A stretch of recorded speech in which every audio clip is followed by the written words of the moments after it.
Hi, this is Bob Roepke, and we're at Christmas in May, and just finished the program and the breakfast, and people are heading out to the projects.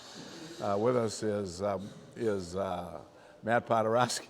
Yeah. Matt Podhradsky. Yeah. We were talking about some other people. I had to think about this a second. So Matt is the president of the Christmas in May board, chairman of the board, and provides a lot of leadership and city support to the project, which makes all the difference in the world. So what we wanted to do today is, before everybody headed out, is just talk about their experiences with Christmas in May. And as the prime leader here, in your role, can you just talk about how you view the program and what it means to the community, to the city?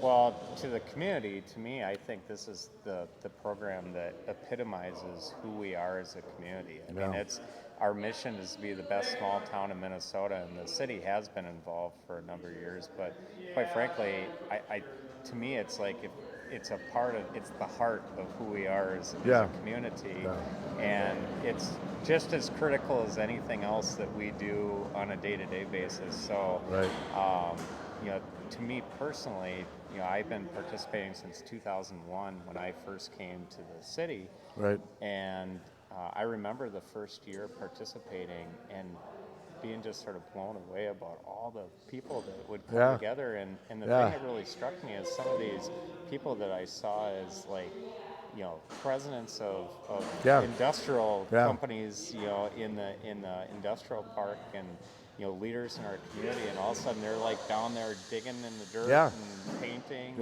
and how everybody, it didn't matter what walk of life you came from, everybody was there helping out. And so it's been just a pleasure being able to be involved, get my kids involved, hope that they will continue the tradition into the future. Right. But to me, it's about, this is the heart of who we are as a community. We are Chaska. Right. It really does define community.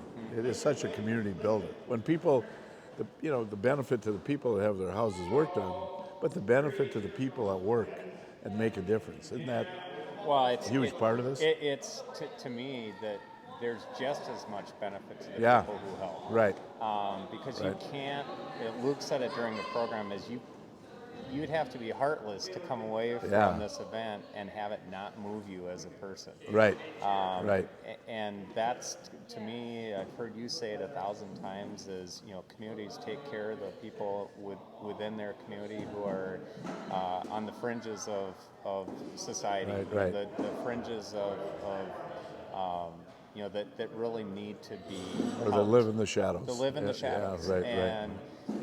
For us not to do that, to me, we're just not being a good community if we aren't doing that. Absolutely.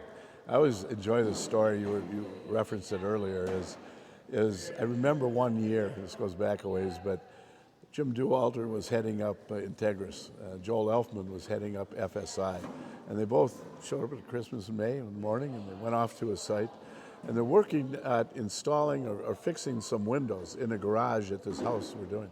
And they were working with two younger kind of blue-collar guys, and there were 4 or 5 of them working on it. And it was so cool to watch, because these younger guys had no clue who these guys were. You don't know. You're meeting some of these people for the first time when you're going to work in a house. And so Jim is out there trying to do some work, and these young guys said, no, that's not right. You can't do it that way. Oh, really? Oh, okay, what should I be doing?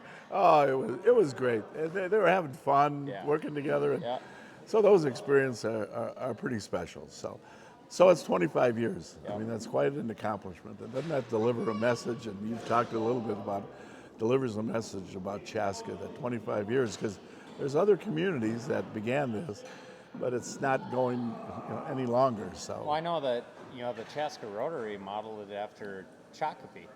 And Shakopee hasn't done the program in years. Right. And so even last year with it being COVID and we couldn't bring people together as a group, we still did a project.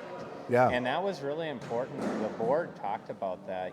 We knew we couldn't bring people together to actually physically do a project together. Right. But we felt it was really important to continue to not break that chain, because you always have that risk that if you all of a sudden have a gap year, that all of a sudden you won't be able to restart something that's already started. Yeah. And so there's my son Lincoln.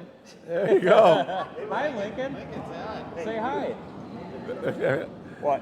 There's another thing. You get your kids involved. Well, there you go. That's right. A future worker here. Yeah. You get your kids That's involved. right. But That's right. we didn't want to take a year off. We didn't want to run the risk of something happening where all of a sudden you wouldn't get this momentum going again. Right.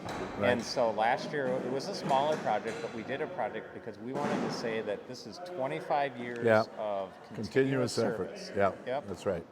Well, it may be Chaska's strongest, best community building event, and we might be a little biased, been involved a long time, but the people that speak, and share their stories comes right from the heart. And don't you so often find that as people have their houses worked on, they show up the next year to help out themselves. Absolutely. That's the rewarding thing when they come back and they're like, you helped me with my house last year. I'm gonna give forward. back. Yeah, that's right. Yep. That's right. Well, thanks for your leadership. Thank you provided that over all the years here. So go out and get them today. All right. So I'll be cheering for you. All right. Thanks.